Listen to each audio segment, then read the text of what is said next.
Copyright disclaimer under Section 107 of the Copyright Act 1976. Allowance is made for fair use for purposes such as criticism, comment, news reporting, scholarship, and research. Fair use is a use permitted by copyright statute that might otherwise be infringing. Nonprofit, educational, or personal use tips the balance in favor of fair use. Thank you. Now enjoy the show. Hey, what's up, everybody? Thanks for tuning in to another episode of RAERAEs Review, where I'm going to be talking about Real Housewives of Beverly Hills, Season 14, Episode 10. Of course, the ladies are giving this season, and of course, another episode that we're going to be talking about for days on end. Excuse me, I had to make sure my throat was clear because it's a few things to talk about. Very, very telling. Sutton mama, she a trip. I ain't trying to talk about nobody mama. I'm really not, but it is what it is. Don't take it the wrong way. It just, hell, Sutton got something to say about her own mama. So listen, it ain't bad. It ain't bad. Don't even worry about that. But it's not all good either. But it is what it is. Bless everyone's mama and everyone who's a mama. Yes. Over my. I hope y'all doing good today. Lakers won. It's always a great day when Lakers win. Yes. Ooh. Okay, so Sutton, right? Sutton is inviting Garcelle. They're talking, discussing things, and she's inviting Garcelle to go to Augusta, Georgia, to visit with her mom. Sutton needs to get some things off of her chest. Her mom's not getting any younger. She realizes she really needs to reconcile with her mom some feelings. She needs her mom to validate for her so she meaning Sutton, can stop feeling the way she does about her own mama. Then she thinks about it and wants to invite Kyle, so they get on the phone and they chit chatting and being girly, and Kyle's like, "Why me? Why I gotta go?" Because apparently, both of these ladies know a little something about Sutton mama. Yeah.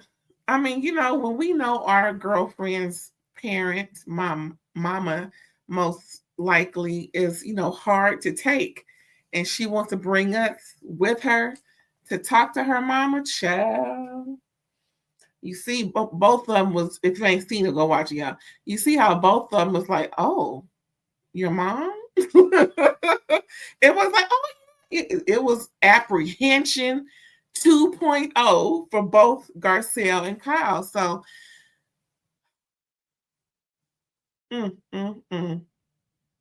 moving on to the next scene, Dorit talking to Bozoma. They get together and, telling Bozoma that she tried to tell PK what Jagger had asked about, are they getting divorced, what he saw on the internet and the World Wide Web. You can't hide them from kids, especially, smart kids. They're going to find a way. If they don't want you to be around, it's the reason why they don't want you to be around. If they asking questions because they done seen something or heard something, and they need to know the answer. Yeah, you want to shield your kids. Like, Sutton tried to get Dorit to understand you can't really shield them forever. Yeah, so PK wouldn't return her call. She's like, hello, I'm trying to reach out to you. He returned it like days later. Very cold response. Talking about, I'm at a wedding. I'll get back with you. Peace. Like, what? Girl, if you don't get a divorce lawyer, why? Girl, Dorit, you are not the bee's knees. He don't want you. Girl, listen. When was it episode 2? Maybe 3. And we always reference this. Early on, when he took you to that restaurant, pretty much he took you to a restaurant to break up with you. Girl, I know it's hard to believe because you're the wife and he's been putting you on a pedestal and you just been all this, that, and a bag of chips. Dorit, getting y'all back. Anyway, girl, you're not that girl anymore. Ooh, Dorit is, well, she's not his girl. Dorit, girl, if you don't hurry up and get you something, yeah, so she just can't believe that well, shoot, everybody else can believe it the way he been acting. Mm. Next, we see Bozoma and Keely on a date night, and they're talking. He's talking the same thing, they're asking questions and being real, loving and respectful, and just doing all the things she likes, of course, and she's doing all the things he likes, giving her compliments on beauty and just everything about this whole situation. Want to make sure that he's always, to me, he's always checking the temperature with his questions. Like where do you see us, or how do you think things are going with us? Checking the temperature. And she says she likes that. Like she says, she likes questions, which is why she loves for Dorit to talk. Then they start talking about baby talk. I'm like, she's 48. They've known each other less than a year. They both talked about marriage. That's in the timeline of everything. She says she's not, that as she gets older, the chances of, a successful pregnancy are limited. So, she's letting him know under no certain circumstance should we wait 5, 10, 15 years. So he knows that she wants to get married. I'm thinking, wow, are they ready? I mean, they know more than I do, but don't rarely does a relationship that starts off 7 months in and then a marriage and then a baby. It's like, dang, y'all do. I don't know. I want to press upon my own personal expectations in a relationship on other people. I would just think that they're both world travelers. They're accomplished. What And I haven't heard this yet. How do they want their relationship to be? But according to them, at this juncture, they want to have a baby. They want to get married. Okay, so what's going on? I mean, if y'all talking about this right now, but child, I'm gonna give a little spoiler. This little spoiler. That's okay, because when you watch the episode, you know what I'm talking about.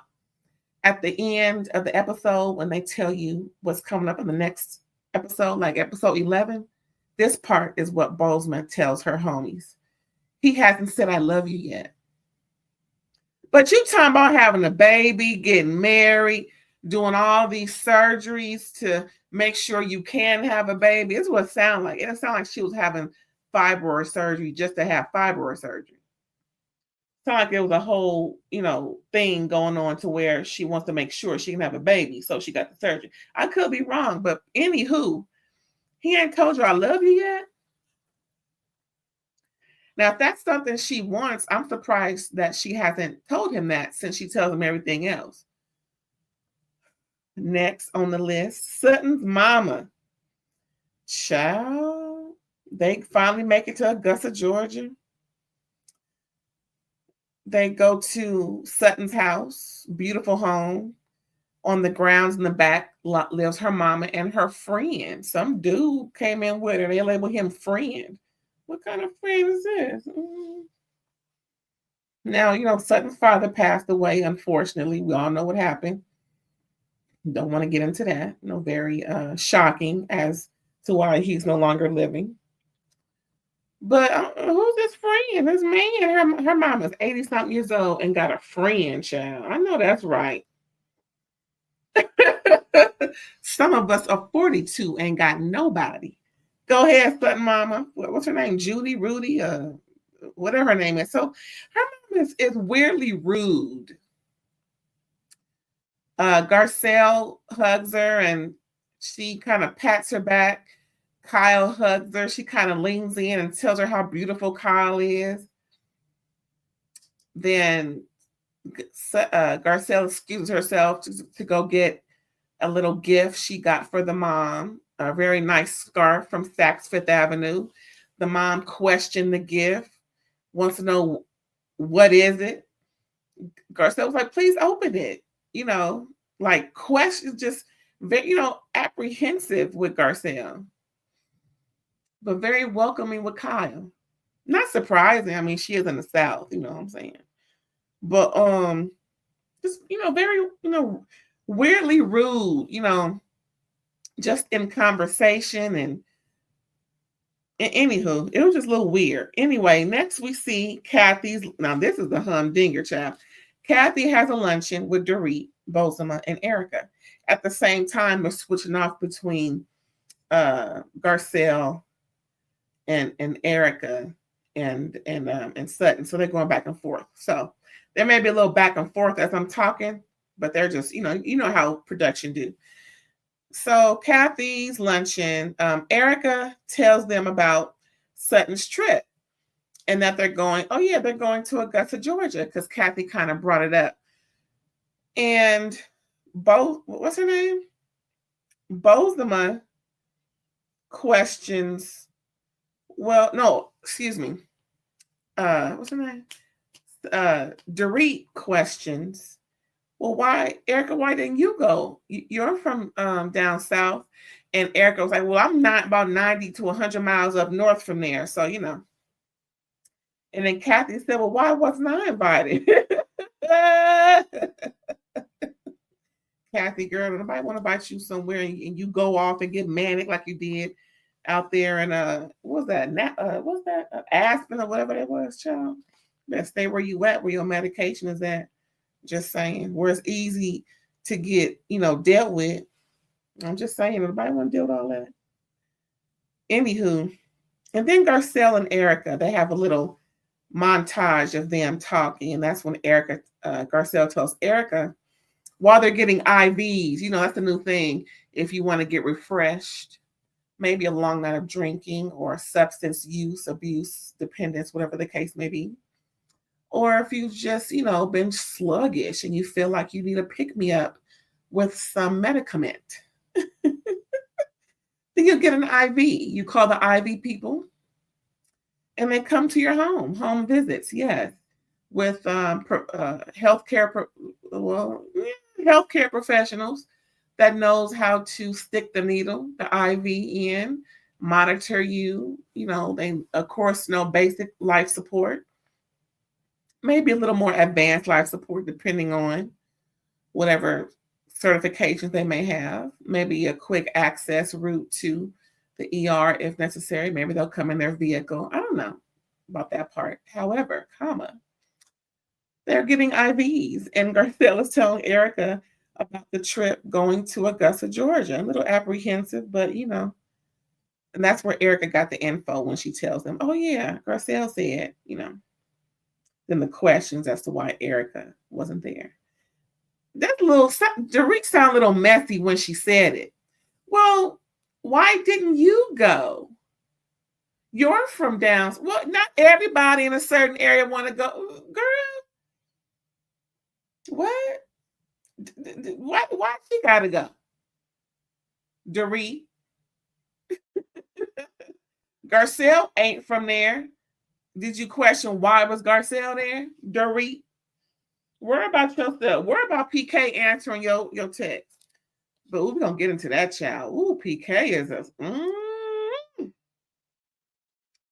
Anywho, what else happened, child? Then Kathy has the audacity to just announce she is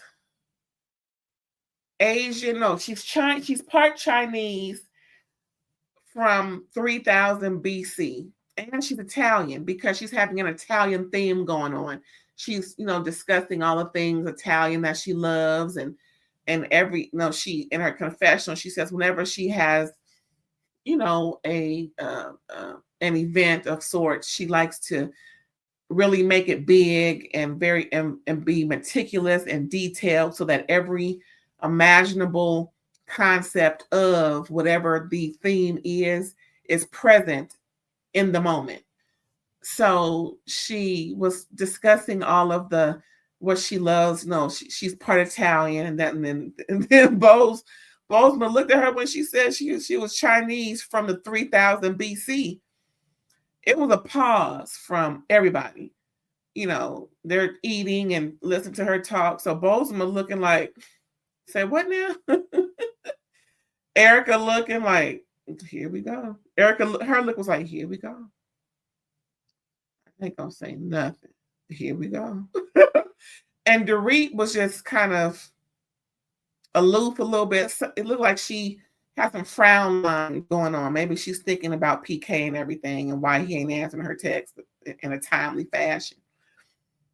And Bozoma said, say what now? And then Bozoma just hurried up and toast to Kathy and having this particular, event, and to not being in Augusta. Ha, ha, ha, ha. And they have a cute little, drink it. So, Garcelle is talking with Sutton. We're back in Georgia now, y'all.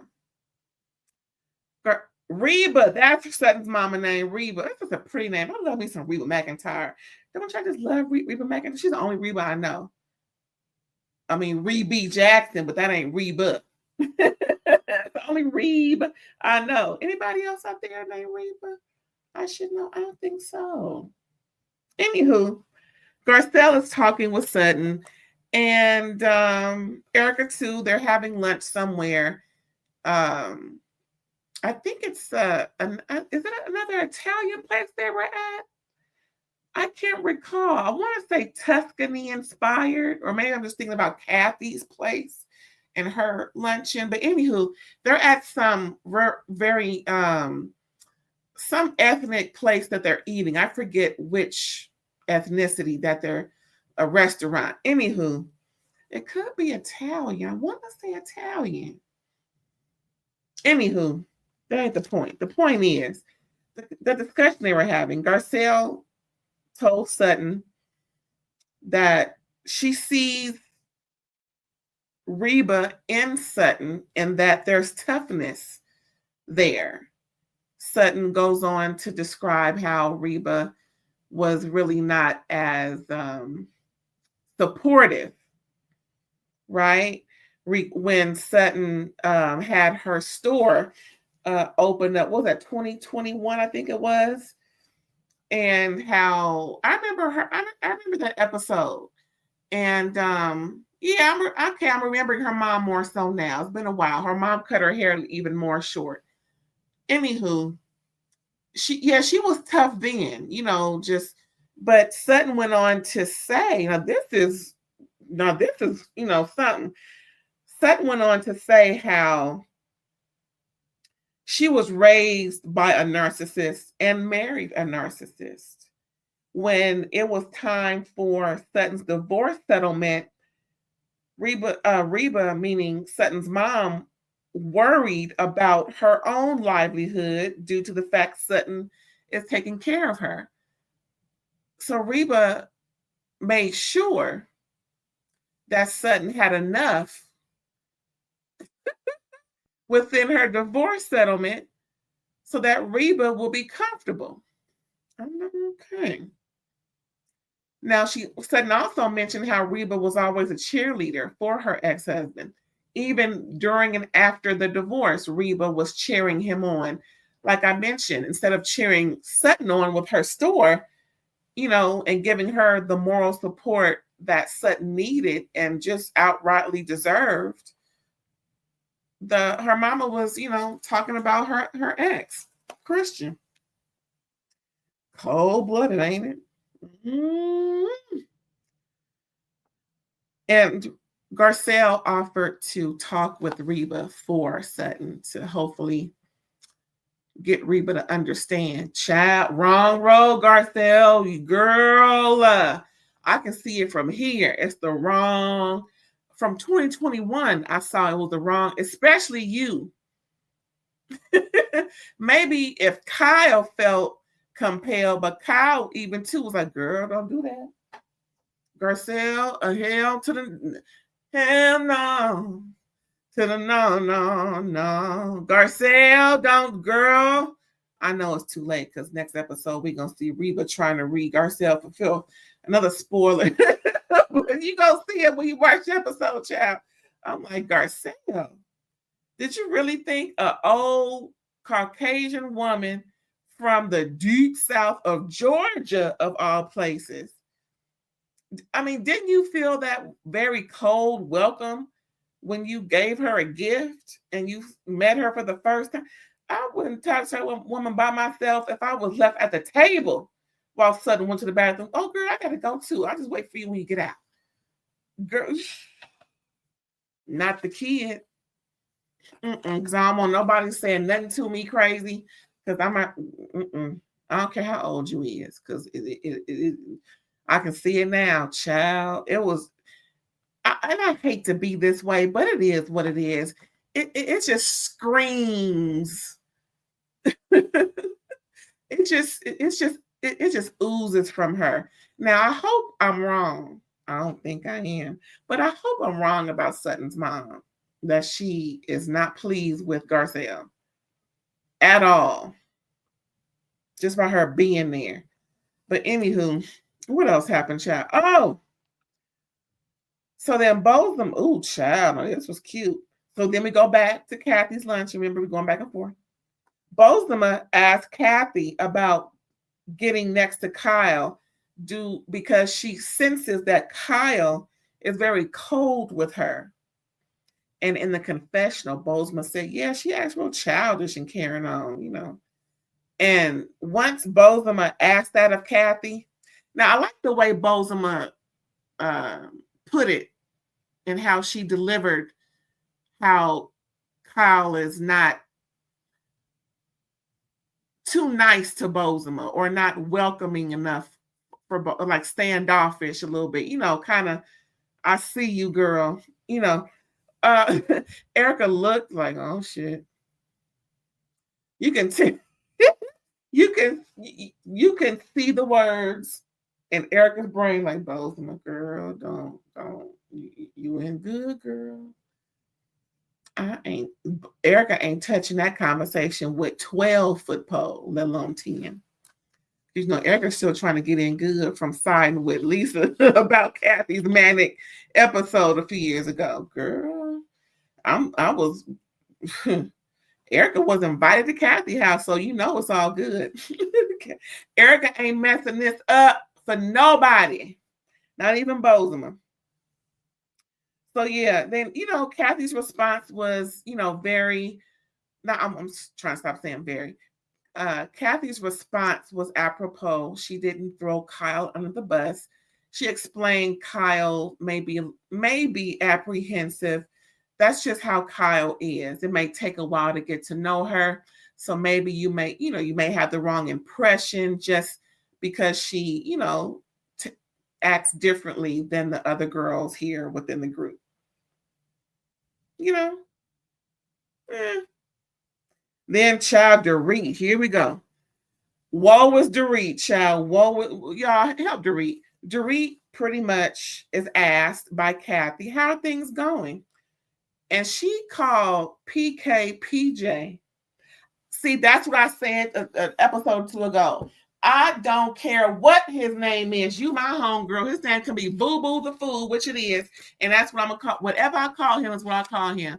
And we can just move on in the conversation. I don't even know his name no more. I'm with Kathy. What's his name? Like, and you lucky I ain't calling him out his name.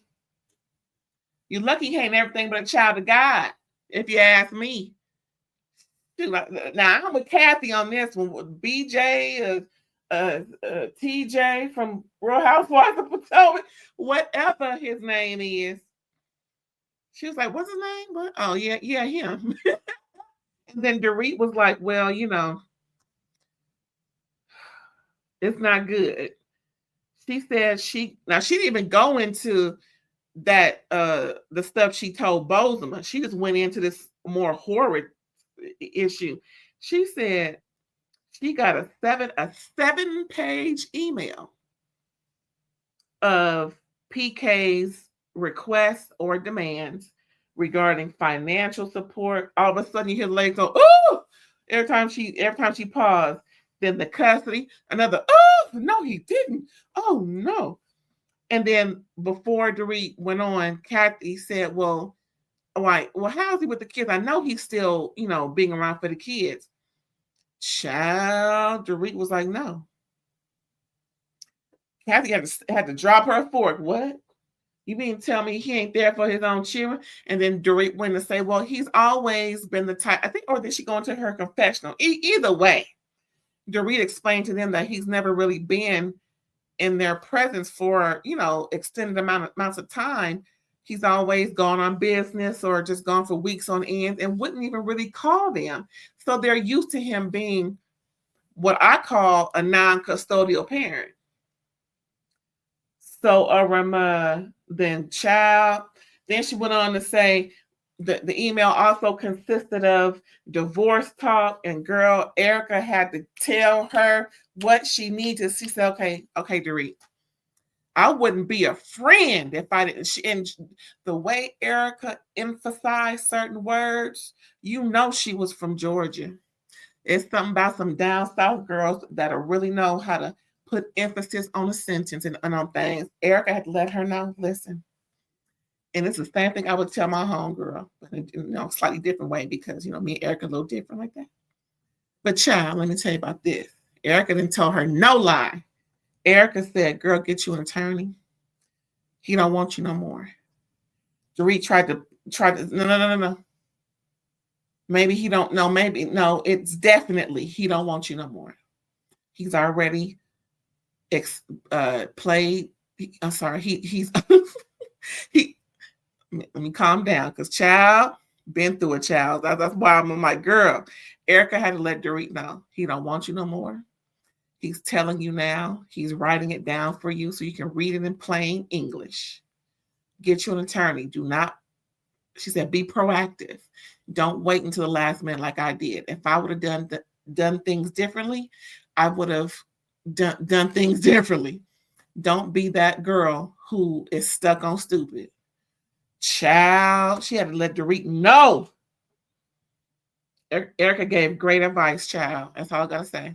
I can't wait for the next episode because, girl, Dorit should be in her attorney's office. Who's that, Kessler? Or does he only work in Georgia? The one that did Nene's divorce and Portia's divorce and Portia's next divorce, and who else did he do? A few other people. Anywho, girl, you may want to get. Does Kessler work in California? Girl, Dorit, if you ain't had and remember all that talk we heard about Dorit going to foreclosure, child, he told Dorit, everything about that house is on you. Moving forward. Custody, all that. She didn't get into all the detail, but the financial, these rich folks really care about their money. She said she gave a little more info about the financials. Pretty much everything about that house she got to pay for. Don't look for him for nothing. Child. That was it, y'all. That was Real Housewives of Beverly Hills, season 14, episode 10. I can't wait for episode 11. I sure can. I'm going to see what that after show talking about. I may do a little something for that too. All right, y'all. Thanks again. Don't forget to like, comment, subscribe, and share. And I'll catch you next time. Bye.